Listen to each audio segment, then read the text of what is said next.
Chapter 4. And when Saul's son heard that Abner was dead in Hebron, his hands were feeble, and all the Israelites were troubled.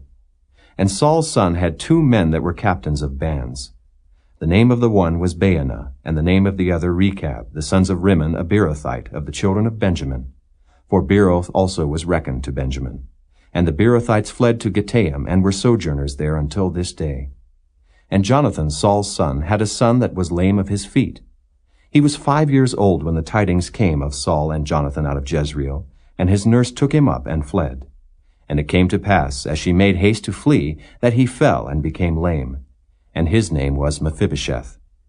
And the sons of Rimmon the Beerothite, Rechab and Baanah, went, and came about the heat of the day to the house of Ishbosheth, who lay on a bed at noon. And they came thither into the midst of the house, as though they would have fetched wheat. And they smote him under the 5th rib, and Rechab and Baanah his brother escaped. For when they came into the house, he lay on his bed in his bedchamber, and they smote him, and slew him, and beheaded him, and took his head, and gat them away through the plain all night.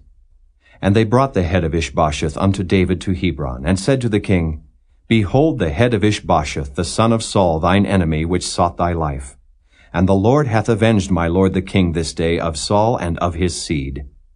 And David answered Rechab and Baanah his brother, the sons of Rimmon the Beerothite, and said unto them, As the Lord liveth, who hath redeemed my soul out of all adversity, when one told me, saying, Behold, Saul is dead, thinking to have brought good tidings, I took hold of him, and slew him in Ziklag, who thought that I would have given him a reward for his tidings. How much more, when wicked men have slain a righteous person in his own house upon his bed? Shall I not therefore now require his blood of your hand, and take you away from the earth? And David commanded his young men, and they slew them, and cut off their hands and their feet, and hanged them up over the pool in Hebron.